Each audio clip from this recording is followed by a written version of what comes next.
Oke, bismillahirrahmanirrahim. Alhamdulillahirabbil alamin wassalatu wassalamu ala asyrafil anbiya'i wal mursalin sayyidina wa habibina wa syafi'ina wa qurratu a'yunina Muhammadin wa ala alihi wa sahbihi ajma'in. Allahumma shalli ala sayyidina Muhammad al-fatih lima ughliq wal khatim lima sabaq nasiril haqq bil haqq wal hadi ila siratal mustaqim sallallahu alaihi wa ala alihi wa ashabihi haqqa qadri wa miqdarin azim.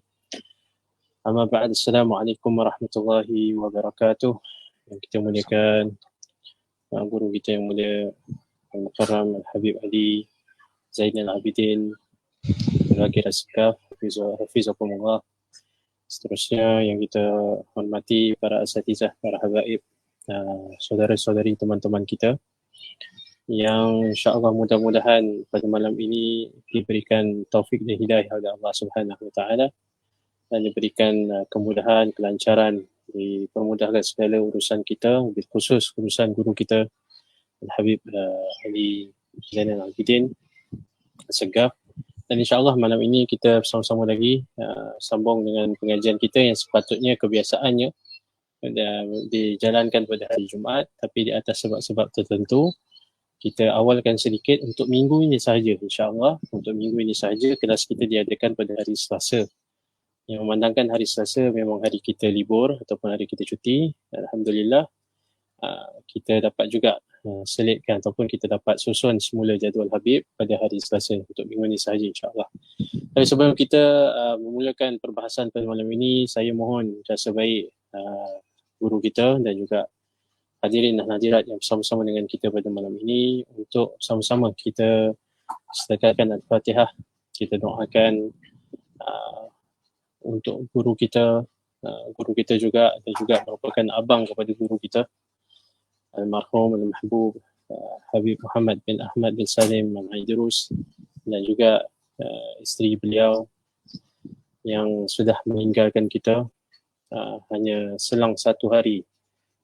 Isterinya meninggal dulu, kemudian Habib pula yang meninggal baru sahaja pagi tadi ataupun pagi semalam.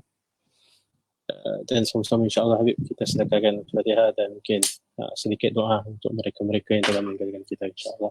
Dan setelah itu Habib boleh terus lanjut dengan pengajian kita pada malam ini. Bismillahirrahmanirrahim. Al-Fatihah ila Rasulillah Muhammad bin Abdillah wa ala alihi wa sahbihi wa walidina walidikum wa amwalina wa amwalikum khususan ila ruhul Habib Muhammad bin Ahmad Al-Idrus wa zawjatuh wa ila amwatina wa amwatikum walidina walidikum khususan ila biniyati syifa li walidati, dan Al-Fatihah untuk kesembuhan untuk ibu saya yang sedang kritikal di hospital. Semoga Allah Subhanahu wa taala memberinya kesembuhan ajilan wa ajilin bilutfin wa afiyatin wa salamah ala Nabi Muhammad sallallahu alaihi wasallam. Al-Fatihah.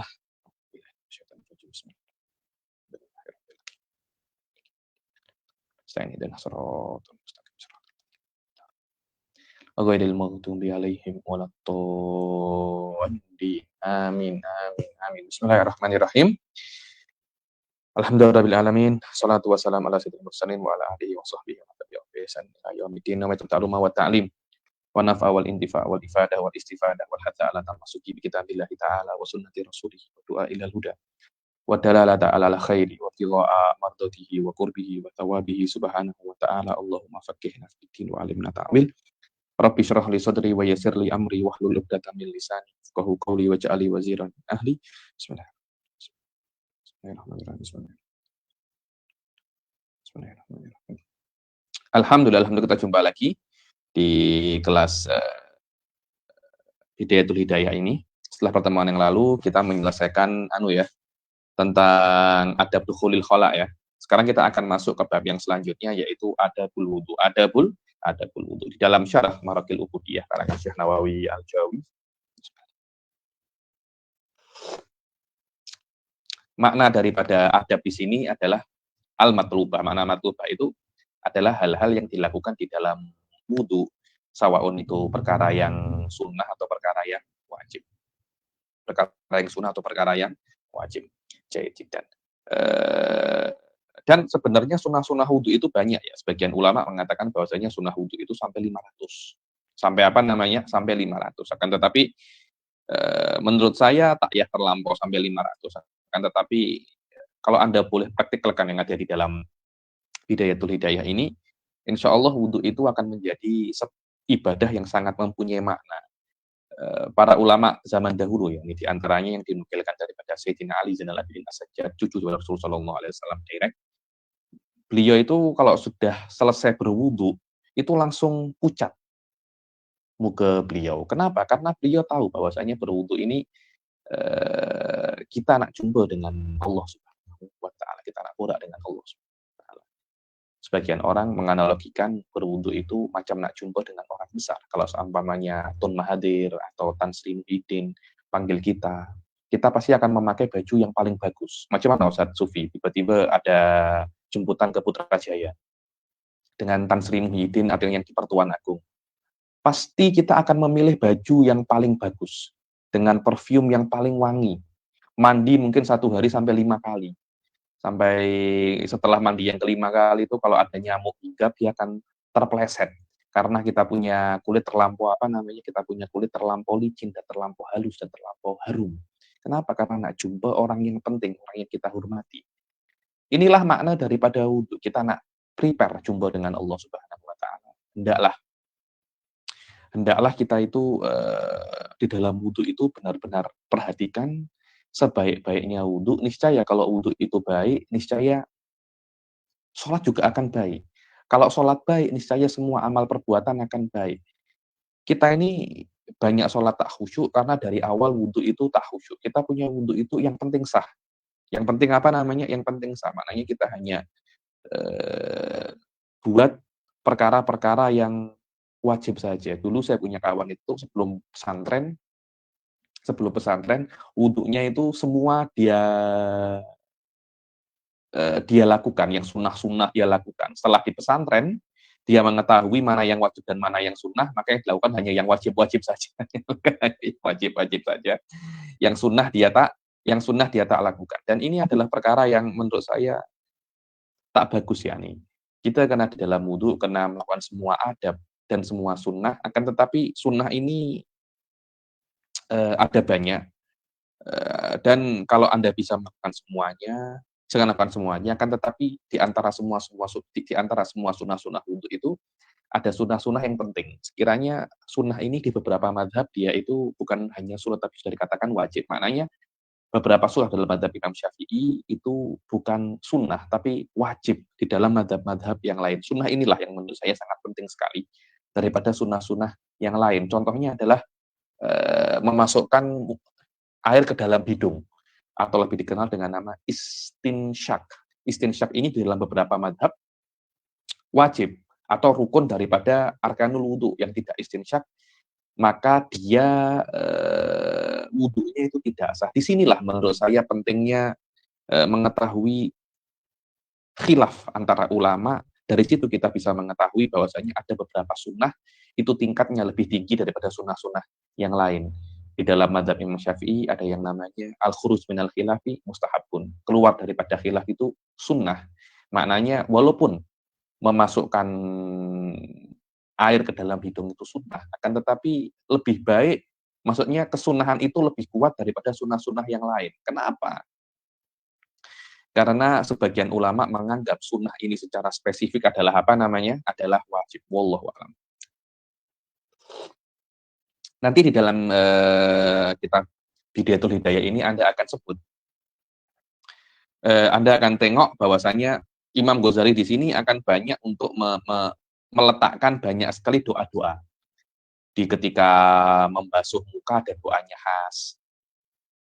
Ketika membasuh tangan ada doanya khas. Yang mana para ulama mengatakan bahwasanya doa-doa yang disebutkan di dalam wudhu itu bukan doa yang ma'thur, maknanya bukan doa yang sahih ataupun hasan yang sampai pada yang bersambung kepada Rasul Shallallahu Alaihi Wasallam. Akan tetapi para fuqaha mengatakan bahwasanya doa-doa yang ada di sini itu doanya hukumnya derajat hadisnya itu dhaif. Cuma seperti kita ketahui di dalam ilmu hadis bahwasanya doa yang derajatnya itu dhaif boleh diamalkan khusus untuk fardhu ilul amal. untuk apa namanya fadhailul amal. Silahkan diamalkan, tidak ada masalah. Cuma kita tidak bisa untuk mengatakan bahwasanya ini adalah hadis yang bersambung daripada Rasul Shallallahu Alaihi Wasallam. Wasallam. Apa namanya? Banyak orang-orang itu mengkritik Imam Ghazali memang di dalam hadis ya, dalam hadis terutama di dalam hadis-hadis Ihya, akan tetapi banyak sekali ulama-ulama di antaranya Imam Syafi'i al-Iraqi sudah menjamin bahwasanya hadis yang ada di dalam Ihya Ulumuddin dan di dalam akhir-akhir apa namanya kitab-kitabnya Imam Ghazali itu semuanya walaupun dia tidak sahih tapi mempunyai kekuatan dan bisa untuk diamalkan. Memang Imam Ghazali di akhir hayatnya beliau mendalami pasal hadis. Tapi belum sampai beliau kuat dalam hadis, Allah Subhanahu wa taala panggil beliau dahulu. Sebagian ulama mengatakan, coba Imam Ghazali diberi waktu yang sedikit panjang untuk mempelajari hadis. Mungkin akan bisa untuk melebihi Imam Nawawi, mungkin akan bisa melebihi a'imah di dalam apa namanya di dalam hadis. Yang mana hal-hal semacam ini sudah terbiasa Imam Ghazali itu buat. Imam Ghazali mempelajari ilmu falsafah hanya dalam kurun waktu 2 tahun, itu pun di waktu-waktu curian. Bagaimana waktu curian? Waktu istirahat antara 2 kelas. Jadi antara 2 kelas. Dulu beliau mengajar di Madrasah Nizamiyah, menggantikan Imam Haramain di Nizamiyah Naisabur. Antara kelas dan kelas beliau mempelajari ilmu falsafah. Hanya dalam kurun waktu 2 tahun. Di waktu yang sela-sela seperti itu, beliau menjadi orang yang bisa untuk menulis kitab Tahafutul Falasifah wa Maqasidul Falasifah yang sampai sekarang para ulama dan para sarjana barat masih pening-pening dan pusing-pusing di kitabnya Imam Ghazali yang beliau fahami daripada waktu-waktu curian. Bayangkan kalau beliau mencurahkan semua waktunya untuk mempelajari ilmu hadis, saya tak tahu kira-kira nak jadi apa. Nak jadi apa? Inilah sosok daripada Imam Ghazali ya. Di dalam masalah hadis, langsung saja kita baca babu adabil wudu, bab adab-adab di dalam berwudu. Fa idza faragta minal istinja fala tatrukis siwak. Kalau kalian tuh sudah selesai beristinja, sebelum berwudu, bersiwak dahulu. Dari sini kita bisa mengetahui bahwasanya jangan wudu dulu kemudian istinja, tapi istinja dulu kemudian wudu. Loh, Habib, bukankah istinja membatalkan wudu? Tidak. Yang membatalkan wudu itu menyentuh kemaluan. Istinja belum tentu menyentuh kemaluan. Selama istinja itu belum tentu menyentuh kemaluan, maka istinja itu tidak membatalkan wudu. Tapi memang ada potensi besar ketika Anda itu di dalam istinja, Anda akan menyentuh kemaluan Anda, atau mungkin ada bagi daripada kencing, ada bagi daripada kotoran daripada dubur, itu yang akan keluar. Akhirnya menjadikan wudu itu akan batal di pertengahan. Sebab itulah para ulama mengatakan, kalau kalian nak wudu, selesaikan istinja dahulu. Wahuwal ghalib. Jadi itulah yang terjadi selama ini. Sebelum kita itu wudu, kita mesti kencing dulu, istinja, selesai itu semua baru wudu. Setelah Anda selesai istinja, para ulama mengatakan jangan meninggalkan siwak. Siwak dahulu. Dan siwak itu inti daripada siwak itu membersihkan gigi dengan sesuatu yang kasar ya. Anda kan tengok beberapa orang hadrom itu buat semacam ini. Atau buat semacam ini. Ya, itu sebenarnya kalau kita nak tengok daripada adab urfi itu mungkin bukan sesuatu yang bersih, kan, tetapi itu mungkin sebagian orang kan cakap, ini kotor. Kalau orang Indonesia cakapnya jorok, maknanya bukan sesuatu yang seharusnya dilakukan. Kan, tetapi kita melihat daripada aspek sunnah, bahwasanya yang namanya siwak itu adalah mengusap gigi dengan sesuatu yang kasar, dengan sesuatu yang kasar. Dan ujung daripada baju, ujung daripada rida itu bisa untuk dikatakan menjadi siwak dalam keadaan darurat. Dalam keadaan apa? Darurat. Tapi memang sunnahnya Anda beli siwak, dan siwak itu banyak sekali kayu, Siwak itu, kayu siwak itu banyak sekali ya. Anda sekarang boleh beli di mana-mana. Di Melaka ada yang jual kan Ustaz Sufi? Banyak. Banyak, apalagi kalau Anda orang baru dari jual-jual baru daripada haji itu, pasti akan bawa apa namanya? Siwak. Dan kayu siwak itu namanya kayu arok ya. Kayu apa namanya? Kayu arok, dan para ulama mengatakan bete cari akarnya daripada batangnya. Ala kulin ya nih. Sekarang Anda boleh beli kayu siwak di mana-mana. Ada yang guna kayu royhan, ada yang guna macam-macam ya. Anda sikat gigi dengan pasta gigi, dengan obat gigi, itu juga dikatakan siwak. Kalau Anda meniatkan sikat gigi itu adalah apa namanya? Siwak. Dan fadilah siwak itu banyak sekali. Banyak sekali. Saya hampir tengok setiap guru saya itu pasti mempunyai siwak di pocket mereka. Kita ini sebagai muridnya macam sedikit meremehkan pasal apa namanya? Meremehkan pasal siwak. Di sebuah cerita dikatakan bahwasanya suatu saat tentara Sayyidina Umar itu berperang dengan seorang musuh. Terus kalah terus. Tak pernah menang. Nak menang itu susah. Akhirnya laporan repot kepada Sayyidina Umar cakap, engkau ini tak menang-menang daripada musuh anta. Pasti ada satu sunnah Rasul yang kalian tinggalkan. Apa? Prajurit apa namanya, para prajurit itu pening, apa ya yang kami tinggalkan ya? Mereka tengok, mereka pikir, oh iya, kami tinggalkan bersiwak. Kami tinggalkan apa? Siwak. Akhirnya mereka apa namanya, cari kayu arok, mereka patah-patahi karena apa namanya, tak ada pisau kecil, mereka pakai apa namanya, gigi. Sudah selesai mereka bersiwak. Musuh-musuhnya tengok itu oleh Allah diperlihatkan bahwasanya orang-orang muslim macam nak mengasah gigi mereka, nak makan mereka. Akhirnya mental mereka itu hancur. Dan kita tahu untuk mengalahkan musuh yang pertama kali kita hancurkan kena mentalnya dahulu. Ketika mentalnya itu hancur, moral mereka itu hancur, nak mengalahkan musuh itu mudah. Nak mengalahkan musuh itu apa namanya? Mudah. Akhirnya belum berperang, musuhnya itu lari dahulu. Disitulah fadilah daripada apa namanya? Fadilah daripada siwak. Banyak sekali, ada sekitar 70 daripada fadilah siwak. Ada yang mengatakan siwak itu memperlancar keluarnya roh daripada tubuh. Siwak itu membuat kita mudah bersyahadat pada saat kita meninggal. Banyak sekali fadilah siwak.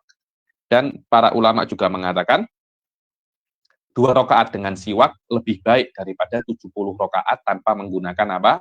Siwak. 70 rakaat tanpa menggunakan siwak. Jaidan.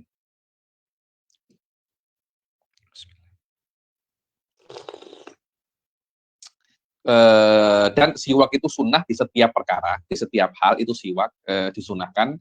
Dan lebih best lagi setelah dalam 3 kondisi. Yang pertama sebelum wudhu, yang kedua sebelum sholat, yang ketiga setelah bangun tidur. Setelah apa namanya? Bangun tidur. 3 kondisi ini, siwak ini disunahkan lebih daripada kondisi-kondisi yang lain. Fa'idha faragta minal istinja fala tatruki siwak. Kalau kalian sudah selesai beristinja, jangan sampai kalian lupa untuk bersiwak. Kenapa? Karena yang namanya siwak itu madharatun lil fami wa mardhatun lir rabbi wa maskhatatun lisyaitan. Coba tengok. Siwak itu katanya Imam Ghazali mempunyai 3 faedah. Yang pertama adalah madharatun lil fam, mensucikan mulut. Maknanya kalau Anda setelah bersiwak, mulut Anda itu akan bersih, mulut Anda itu akan wangi. Orang-orang itu sering ke dokter gigi, sering ke dentist karena jarang sikat gigi. Jarang pakai siwak, jarang pakai sikat gigi, tidur tak pakai sikat gigi. Wa mardhatun lirab, dan yang namanya siwak itu mardhah, tempat atau sebab ridhonya Allah Subhanahu wa taala. Wa maskhatatun lisyaitan, dan buat setan itu marah. Dan buat setan itu apa namanya? Marah. Wa salatun bisiwakin afdalu min sab'ina salatan bi ghairi siwak. Dan sekali salat 2 rakaat maknanya dengan siwak itu lebih afdol daripada 70 salat, maknanya 140 rakaat daripada tanpa siwak. Bahkan di dalam hadis lain dikatakan laula an asyqa ala ummati la amartuhum bisiwaki fi kulli shalah. Dibilang kalau aku tak ingin memberatkan umatku, pasti aku akan menyuruh siwak ketika nak sholat. Ketika apa? Setiap nak sholat. Karena yang namanya siwak itu akan bisa untuk mengupgrade pahala sholat Anda. Ya memang kita tidak tahu ya, memang kita tidak tahu. Akan tetapi ini adalah yang menghabarkan Rasulullah Shallallahu Alaihi Wasallam. Saya tak nak untuk bercerita apa itu pahala menurut menurut pandangan mutakalimin bagaimana besarnya. Tapi pahala itu secara global dia adalah perkara yang ada, cuma kita tak tampak. Kita tak tampak. Begitu pula dosa itu perkara yang ada, tapi kita tak tampak. Sebagian ulama, sebagian aulia itu bisa melihat pahala, dan sebagian aulia itu bisa melihat dosa, dan semuanya itu terbina di atas beberapa kaidah yang didalami oleh para ahli kalam dan ahli akidah di dalam masalah dosa dan disebutkan dalam kitab-kitab mereka. Dan semua itu diambil daripada Rasul Shallallahu Alaihi Wasallam, karena Rasul itu mengetahui apa bentuk dosa dan apa bentuk pahala, karena para Rasul dan para Nabi itu diberi semacam indera keenam. Namanya itu an-nubuwah wa risalah. Dan ini adalah yang disebutkan oleh Imam Ghazali dalam kitabnya Al-Mungkin minad Dhalal. Sumajlis lil wudu'i mustaqbilal qiblati ala maudi'in murtafi'in kaila yusibukar rasyas. Dibilang kemudian kalau nak wudu usahakan untuk duduk. Usahakan untuk apa? Duduk. Saya tak tahu di Malaysia ada tempat wudu untuk wudu kah? Tempat wudu yang duduk kah? Saya tak tahu ya. Mungkin di masjid-masjid ada kok. Saya macam sering lihat ada Ustaz Sufi ya. Di masjid-masjid tempat duduknya itu duduk kata silap ya. Ada. Ada duduk betul. Di masjid-masjid saya tengok tempat duduknya duduk. Itu yang sunnah. Di Tarim tempat duduknya majoriti duduk. Duduklah wudu. Kenapa? Agar kalau kalian duduk itu wudunya itu tak tergesa-gesa. Wudunya itu slow, tak terburu-buru. Mustaqbilal kiblah, menghadap menghadap kiblat. Ala maudi'in murtafi'in kaila yusibukar rosyas. Dan di tempat yang agak sedikit tinggi. Agar apa? Agar percikan-percikan daripada air wudu itu tidak mengenai Anda. Nanti masuk ke masjid, masuk ke muka, masuk ke surau, nanti sarungnya basah. Karena itu hendaklah kalau kalian itu berwudu di tempat yang agak tinggi, maknanya jangan berdiri sama seperti pipe-nya.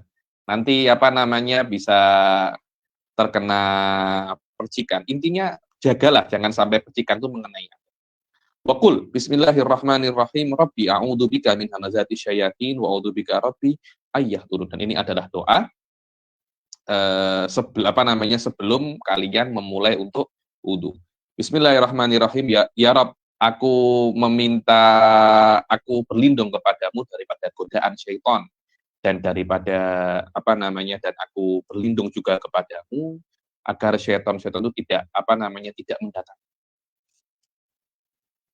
Summa ghsil yadaika salatan qabla an tudkhilahumal ina. Kemudian ini dahulu itu kan tidak ada kalau kita nak berwudu sekarang ini pakai apa?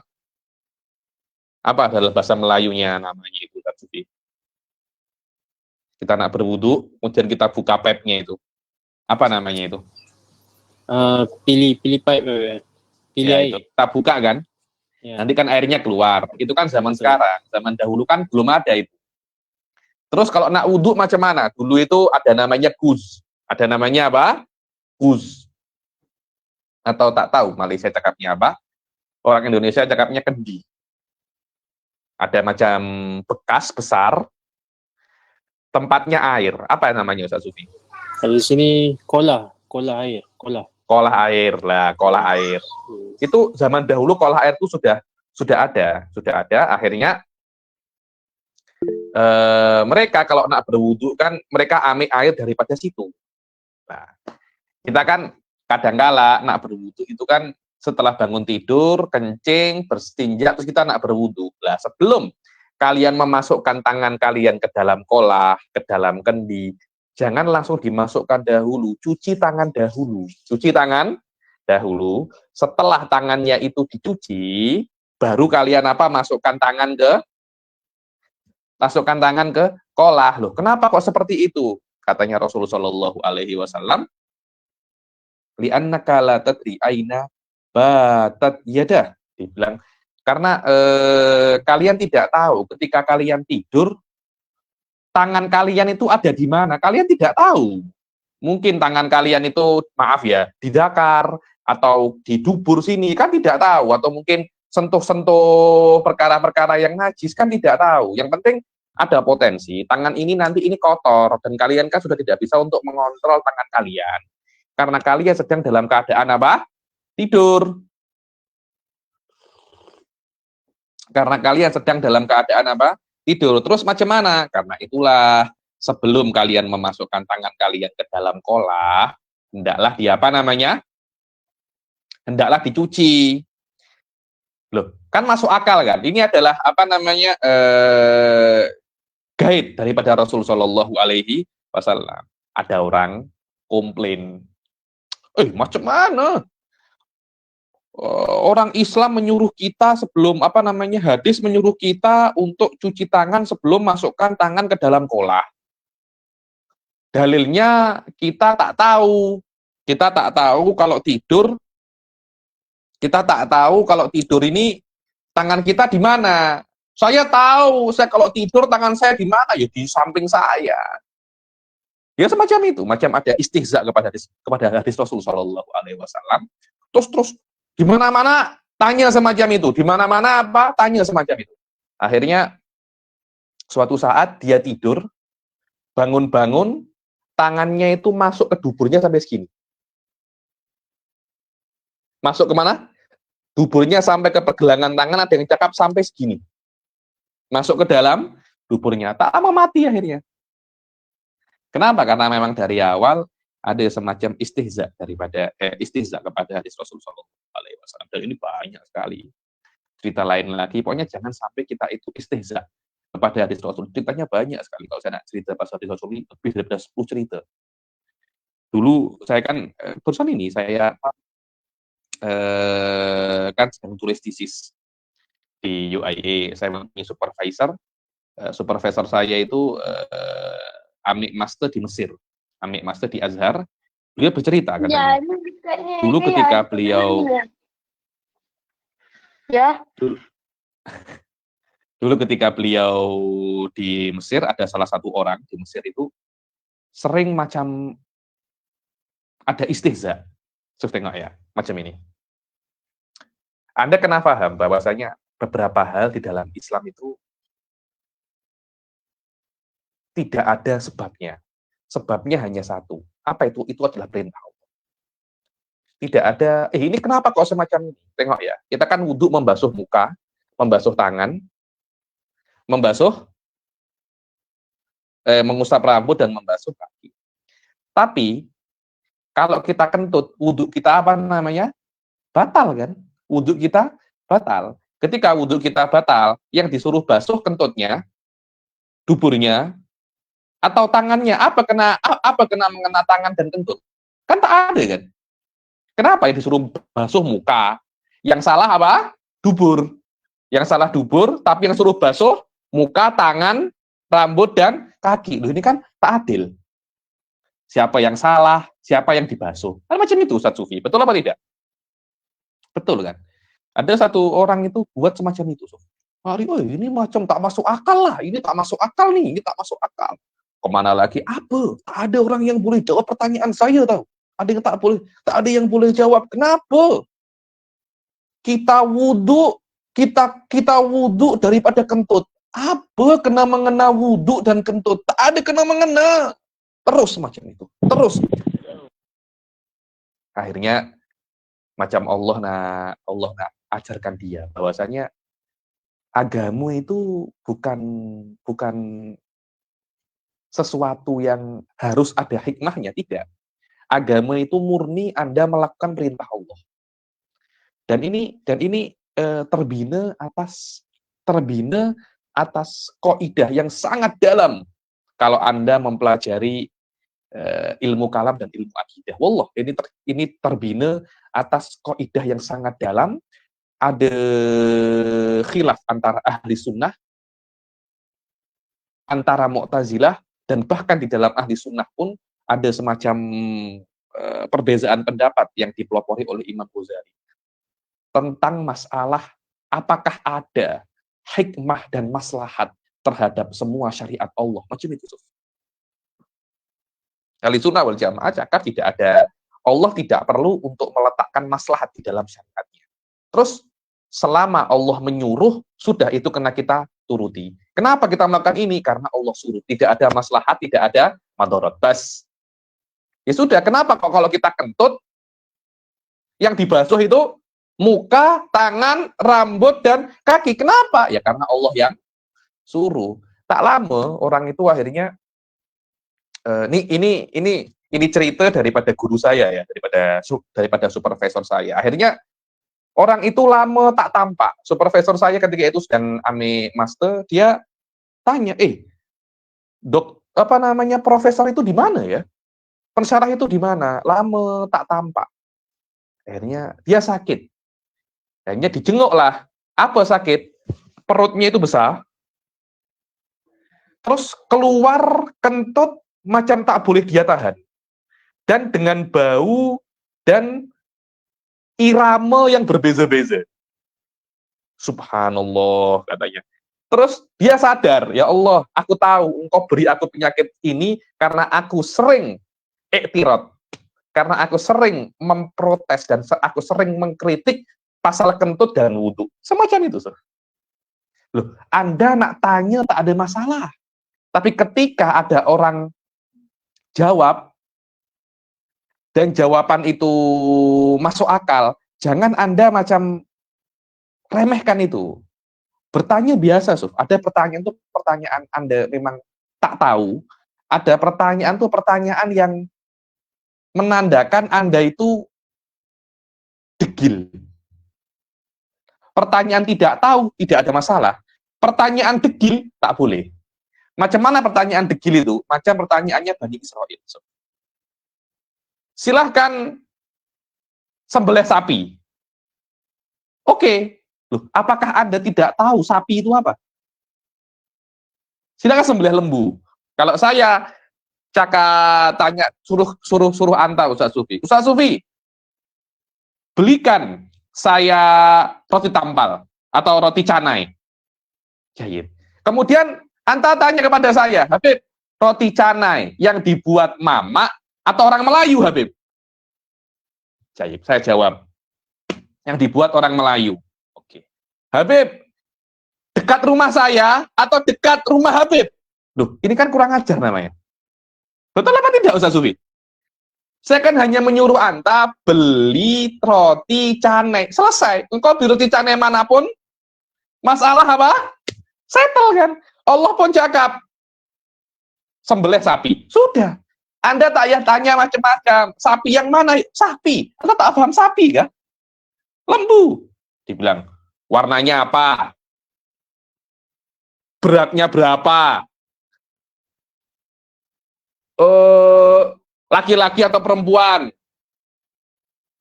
Warna apa namanya? Sudah pernah melahirkan apa belum? Ada pertanyaan-pertanyaan apa menurut saya ya? Pertanyaan bahwasanya Anda ini degil. Sudah, Allah suruh sapi, ya sapi. Selesai. Ada tak ya tanya macam-macam. Allah cakap, kentut membatalkan wudhu. Ya sudah, ya Allah, kenapa kok kentut ya Allah? Kenapa? Kenapa kok tidak meludah ya Allah? Kenapa kok tidak apa? Keluar darah daripada hidung. Ya Allah, kenapa kok berkedip tidak membatalkan puasa? Loh, itu pertanyaan degil atau pertanyaan nak tahu? Itu namanya pertanyaan degil. Kenapa? Karena urusan ini tidak ada kena-mengena antara kentut dan wudhu, tidak ada kena-mengena. urusannya hanya Allah yang wajibkan, selesai Mas. Itulah yang namanya agama. Hampir, tengok ya, hampir semua peraturan yang ada di Malaysia, bukan Indonesia, di semua negara, semacam itu. Orang kalau langgar traffic light, kena saman berapa, Ustaz Sufi? 300 Habib. Apa mengena 300 dan traffic light? Apa? Sebutkan. Apa? Kenapa kok tidak 200, kok tidak 250? Kenapa kok tidak 299? Anda tanya semacam itu oleh Tan Sri, dimarahi. Tan Sri, kenapa lampu hijau kita terus? Kenapa kok tidak lampu merah? Lampu merah terus, lampu hijau berhenti. Kenapa tidak semacam itu? Kalau saya jadi Perdana Menteri, saya bilang, beteng, kok pindah negara aja. Saya jadi rakyat Malaysia. Pasti akan macam-macam itu. Sudah. Anda tak payah cakap. Ya inilah yang namanya hukmul wad'i, seperti semacam itu. Yang namanya hukmul wad'i memang ada unsur keinginan daripada yang memberikan hukum. Anda tidak boleh komplain. Dan rata-rata syariat semacam itu. Atau syariat apa? Semacam itu. Wallahu a'lam.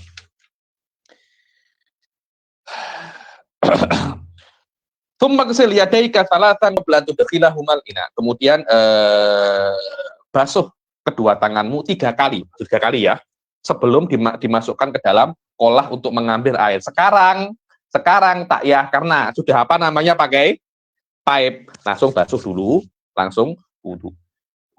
Wa qul Allahumma inni as'alukal yumna wal barakah wa a'udzubika minasyu'mi wal halakah. Ya Allah, aku memintamu al-yumna. Yumna ini keberkahan. Yamin, keberkahan. Yumna, keberkahan. Wal barakah juga sama. Wa'udzubika minasyu'mi. Syu'mi itu kesialan. Ya, ini orang kalau cakapnya, orang ini mutasyaim. Mutasyaim ini pesimis. Tahu pesimis, Ustaz Sufi? Pesimis itu, alah, sudah, ini pasti fail, ini pasti gagal. Itu jangan. Wa'udzubika minasyu'mi wal halakah.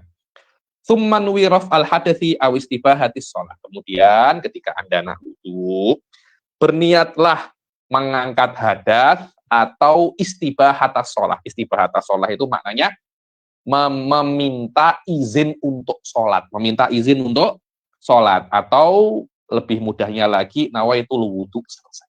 Nawaitul wudu juga boleh. Wala yang bagi antak zuba niyatuka qabla ghuslil wajhi fala yasihhu. Dan ini sedikit susah ya, di dalam fikih ada yang namanya istihdor, ada yang namanya muqaranah, ada yang namanya apa? Muqaranah. Ada kalam tawil dalam masalah istihdor dan muqaranah itu. Anda boleh tengok detailnya di dalam kelas saya di YouTube ketika saya menjelaskan di dalam kitab Muqaddimah Hadromiyah apa itu istihdor dan apa itu muqaranah. Intinya ketika Anda itu berwudu macam ini, nak membasuh muka, Anda mesti sadar Anda dalam keadaan berwudu. Bas itu saja. Jangan ketika Anda membasuh muka, Anda dalam keadaan blank and hang. Tak ingat apa-apa. Tak ingat apa-apa. Karena apa ya? Kita sudah terlampau pada zaman-zaman akhir zaman semacam ini. Sholat, wudu itu sudah macam program. Kita tekan start, akan gerak sendiri. Tiba-tiba sudah salam. Assalamualaikum. Udah salam kah? Tadi berapa rakaat? Sering macam itu Ustaz Sufi. Ketika sholat duhur, ini ketiga atau keempat ya? Sering tak macam itu? Sholat maghrib 4 rakaat, sholat duhur 3 rakaat, biasa kan macam itu kan? Dulu ada cerita, satu orang itu menjadi imam di sebuah surau. Di sebuah surau, full suraunya itu full. Imamnya itu sholat duhur. Imamnya rakaat ketiga salam. Imamnya rakaat ketiga apa? Salam. Dan semuanya ikut salam. Satu yang tak salam, satu yang komplain. Semua biasa aja. Satu aja yang komplain ketika itu orang Badui. Orang Badui cakap macam ini. Ya Imam, maaf. Saya nih setiap sholat saya membayangkan musafir. Rakaat pertama dari Gombak ke Negeri Sembilan. Rakaat kedua dari Negeri Sembilan ke Batu Pahat. Rakaat ketiga dari Batu Pahat ke Johor. Rakaat keempat dari Johor ke Singapura. Lah, saya masih dari Johor sudah salam. Singapurnya masih belum. Singapurnya masih belum. Ini maknanya hanya 3 rakaat. Orang-orang yang disuruh itu tengok kiri, tengok kanan. Macam benar lah. Tadi ini sholat macam cepat. Kayak itu. Satu sholat tidak ada yang ingat. Kenapa? Sudah akhir zaman maknanya apa ya? Diangkat kenikmatan untuk beribadah. Diangkat kenikmatan untuk beribadah. Yang saya heran, sudah macam itu kita ini masih minta masuk surga pula. Masih minta masuk surga. Hafizahullah, guru saya Syekh Muhammad bin Ali Faudhan, beliau selalu mengatakan kita ini sudah tak sedap lagi untuk sholat. Yakni maknanya kalau sholat sudah tak merasa nikmat. Saya cakap itu masih tidak masuk surga, Syekh. Intinya kita ini di dalam banyak sekali ibadah kita sudah macam program. Start, kita akan bergerak sendiri. Nanti tiba-tiba kita sudah masuk ke dalam akhir daripada ibadah tersebut. Ketika wudhu, kita mulai startnya dengan membasuh muka, dan kita tak sadar, tiba-tiba sudah sudah membasuh kaki. Kenapa? Karena setiap hari kita buat itu sampai 5 kali. Setiap hari sampai 5 kali. Dibilang apakah itu baik? Itu tak baik. Tapi apakah itu sah? Sah.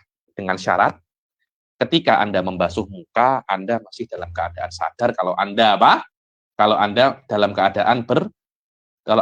keadaan berwudu. Wala yang bagi antak zubaniyatuka qabla ghusl wajhi fala yasihu. Dan tidak seyogianya niat kalian itu takzub itu hilang sebelum Anda membasuh muka. Maknanya ketika membasuh muka, Anda kena sadar pada saat itu Anda sedang berwudu. Kalau sampai niat Anda itu terlupa atau hilang ketika Anda itu sebelum membasuh muka, maknanya ketika membasuh muka Anda tidak sadar kalau Anda dalam keadaan berwudu, maka wudu Anda tidak sah. Kemudian khud ghurfatan li fika wa tamatmat biha salatan. Kemudian sunnah yang pertama sebelum Anda masuk membasuh muka, apa itu namanya? Khud ghurfatan, ambil 1 ghurfah. Apa ini namanya? Ini ghurfah. Apa bahasa Melayunya? Cedok ya. Cedok itu kalau ada itunya. Satu tadahan dengan tangan Anda, bukan dengan cedok ini. 1 tadahan, kemudian watamat biha salatan. Nah, ini namanya kaifiyatul fasl. Kaifiyatul apa? Fasl. Lebih baik lagi, kalau Anda nak lebih baik lagi, semacam ini. Ambil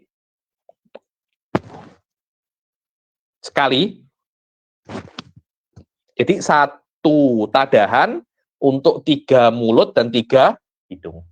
Ada lagi yang mengatakan 1 tadahan untuk mulut 3 kali, 1 tadahan untuk hidung 3 kali. Ada lagi yang mengatakan 1 tadahan 1, 2, 3, ambil lagi 3 untuk hidung. Ada yang 6 tadahan untuk 3 mulut, 3 hidung. 2 tadahan, 3 hidung, dan 3 mulut. Ada lagi yang paling afdol, 1 tadahan untuk 3 mulut dan 3 hidung. Summa khud ghurfatan lifika wa tamatmat biha salasan.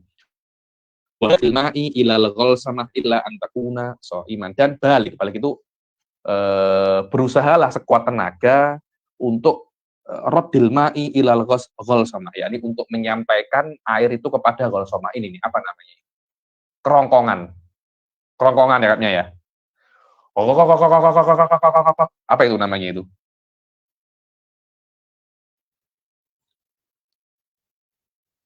Berkumur Habib. Berkumur macam ini. Ini bukan hanya macam ini.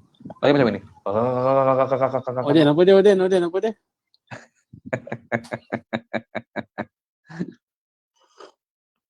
Golsomah itu ini kerongkongan. Maknanya kalau berkumur kan hanya sampai di mulut saja.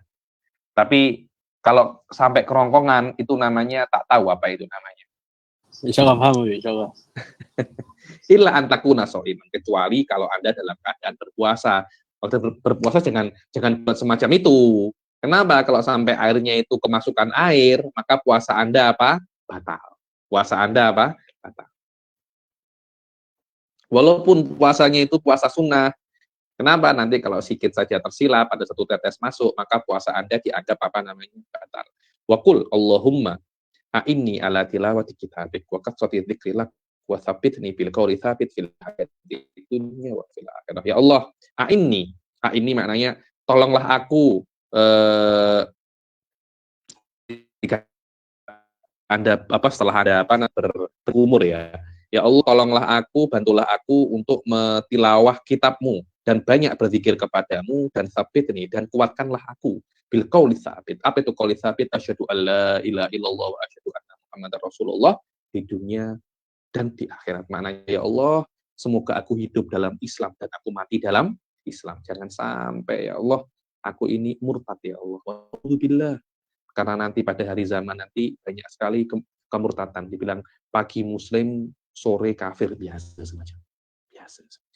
Dan kita sudah melihat ya ini tanda-tandanya pada zaman ini. Berapa banyak orang yang kita kenal masuk Islam, kemudian keluar, masuk. Jadi macam agama ini macam permainan saja.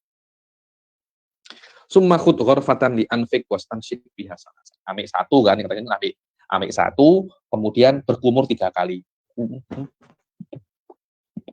Nah, itu 3 kali.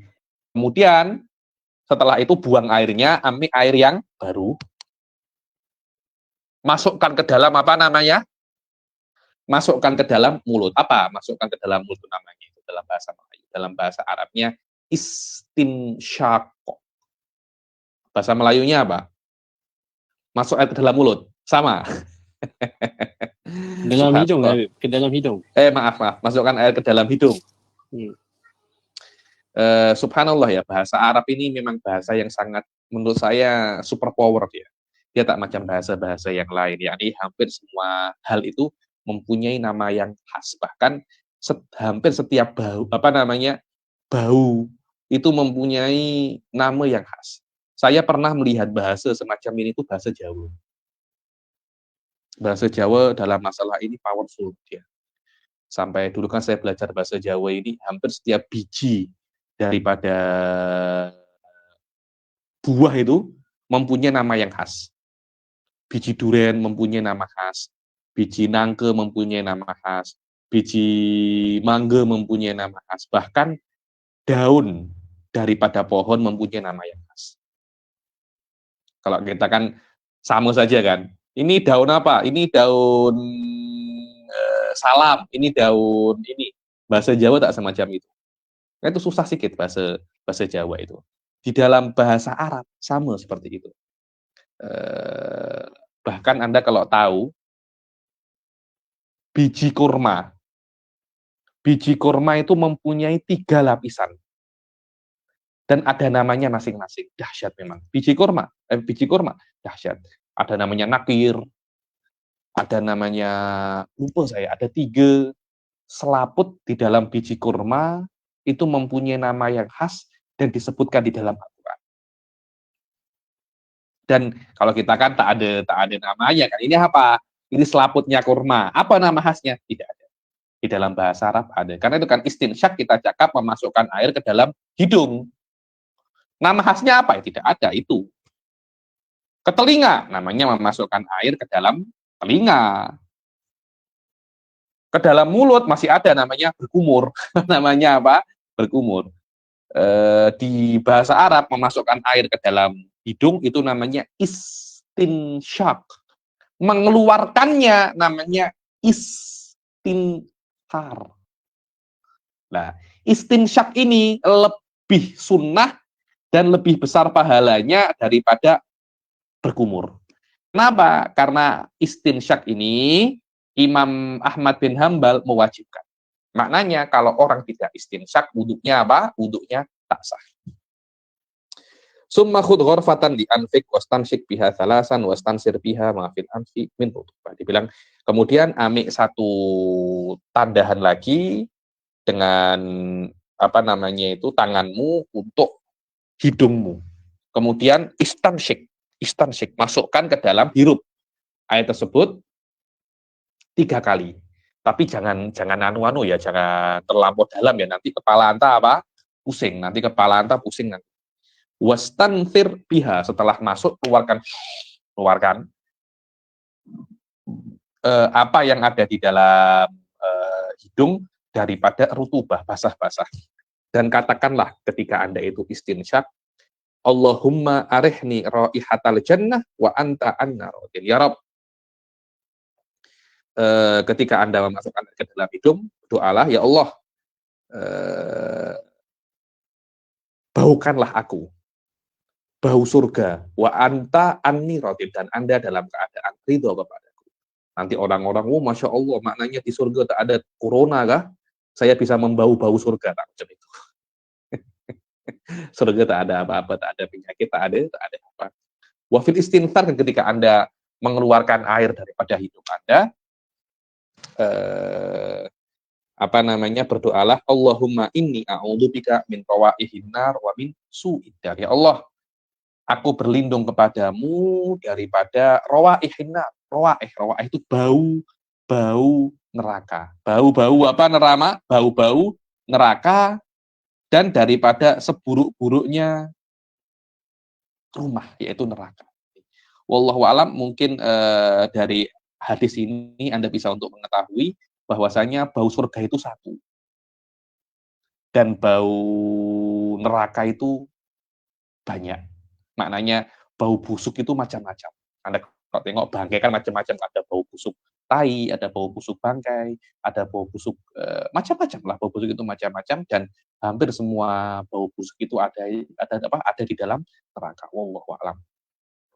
Kemudian kita akan masuk ke rukun-rukun wudhu, yaitu membasuh muka. Sebelum kita masuk ke rukun wudhu, itu kita berhenti di sini, dan kita teruskan di pertemuan yang akan datang.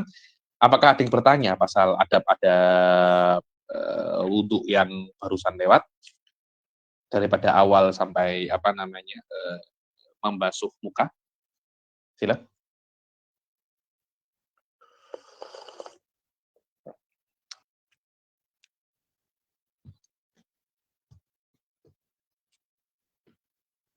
Aduh. Dan wudhu ini sunnahnya Anda kena guna air sedikit ya, jangan guna air banyak. Sunnahnya itu satu mud, satu macam ini. Rasulullah SAW wudhunya guna semacam ini. Maknanya satu mud ini sudah bisa untuk berwudhu. Kalau kita macam mana Ustaz Sufi nak wudhu, Ustaz Sufi? Berapa liter? 10 liter, itu pun mungkin hanya muka saja. Belum tangan. Was-was. Ada huwa muskilah. Al-waswasa itu muskilah. Wallahu alam. Ada orang, wallah Rasul pakai satu mud, katanya ini mukjizat ini. Katanya air itu bisa berjalan sendiri pada tubuh Rasul Shallallahu Alaihi Wasallam. Tapi saya tak kira semacam itu ketika Rasul Shallallahu Alaihi Wasallam itu berwudhu dengan satu mud, maknanya nak membuat contoh kepada para umatnya bahwasanya berwudhu dengan satu mud itu bisa, dan Anda kena praktik lekat. Wallahu a'lam.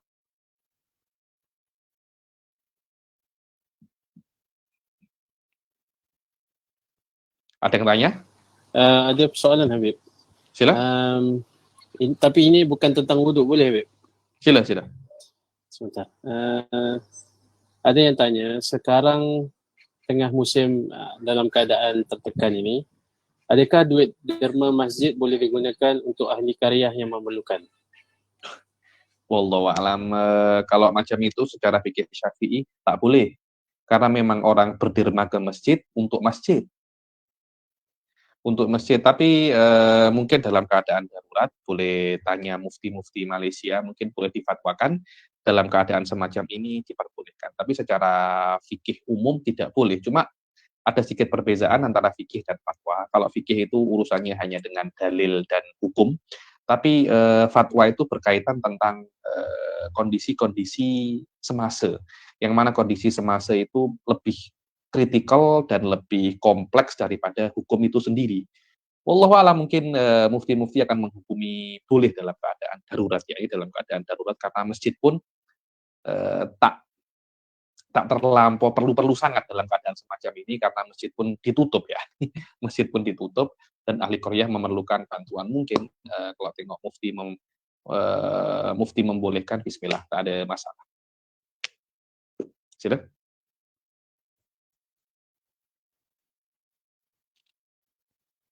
Ada permintaan. Habib ini minta Habib ulang doa yang tadi semasa apa?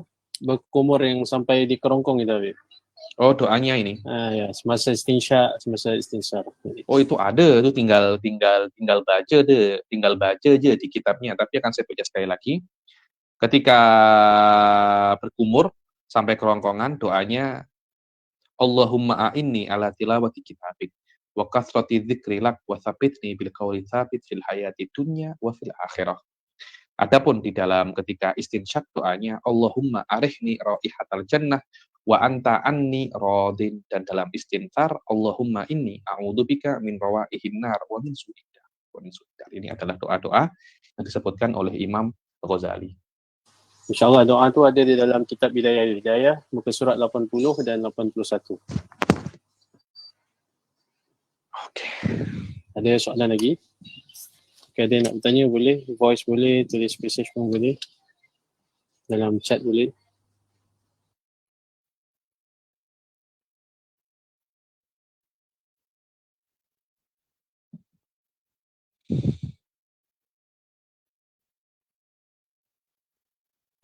Sedikit iklan untuk yang belum ada kitab Bidayah tu Hidayah, boleh pergi ke Telegram Malaysia Cinta Rasul, ada kitab tersebut PDF di dalam Telegram tu. Kita ada pin di dalam grup Telegram, insyaAllah boleh dapatkan di situ. Oke, Ustaz Sufi, saya minta doa untuk ibu saya yang sedang kritikal di rumah sakit, di hospital sebab virus COVID ini, dan saya minta doa daripada ahli MCR untuk mendoakan untuk ibu saya agar diberi kesehatan, jadi angkat penyakit ini secepatnya, ajilan ghairu ajilin, afiatin wassalam. Amin amin ya rabbal alamin. Al-Fatihah. Biniyati syifa lil walidati Syifa binti Zain bin Zainadin bin Husain bin Syahaban Allah yashfiha an maradiha wa yuriha an maradiha wa yutawil a'maruha bi sihhatin wa afiyah, wa anna Allah yarfa anha hadzal waba wa hadzal marad wa yutina auladuha khabaran jayyidan ajilan ghairu ajilin bi afiyatin wa salamah. Wa arinal haqqa haqqan warzuqna tiba'ahu wa arinal batila Rabbana atina fid dunya hasanah wa fil akhirati hasanah wa qina adzabannar. Wa sallallahu ala sayyidina Muhammadin wa alihi wa sahbihi wa sallam wa ala hadhihi niyyah wa ala kulli niyatin salihah wa ala ma tafaqahu. Wa Nabi Muhammad sallallahu alaihi wasallam. Al-Fatihah. Ar-Rahmanir-Rahim. Maliki yaumiddin. Iyyaka na'budu wa iyyaka nasta'in. Ihdinas siratal mustaqim.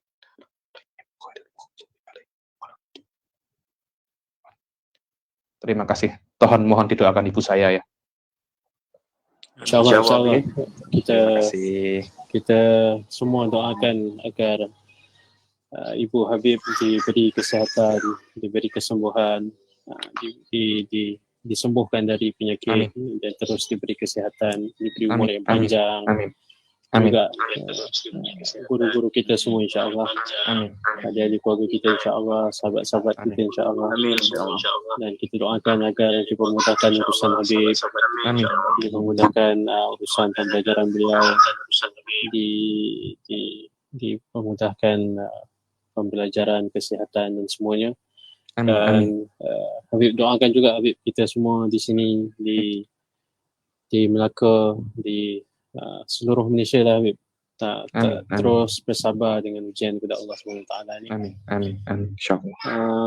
Dan insyaAllah sebelum kita tutup majlis kita pada malam ini, suka saya ingatkan pada tuan-tuan bahawa kelas bersama dengan Habib Ahmad yang sepatutnya dijadualkan pada hari Khamis, kita tunda kepada hari Jumaat insyaAllah. Ada yang nak tanya soalan lagi ke? Boleh Habib ya? Boleh? Satu soalan. Minggu hadapan saja. Minggu hadapan Okay, boleh. Simpan soalan untuk minggu hadapan. Mungkin Habib ada urusan insyaAllah. Dan kita mengucap terima kasih kepada Habib kerana sudi bersama dengan kita pada malam ini, kepada tuan-tuan dan puan-puan semua. Dan mohon maaflah segala kekurangan pada kita. Hada minna wa na'afu minkum. Assalamualaikum warahmatullahi wabarakatuh. Waalaikumsalam. Terima kasih Habib. Terima kasih. Terima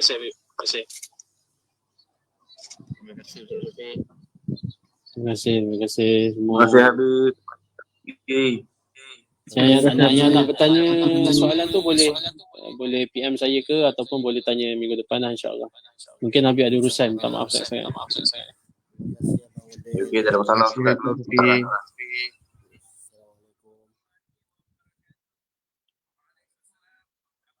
Seperti Habib cakap tadi, minta doakan. Mak Habib sekarang agak kritikal kerana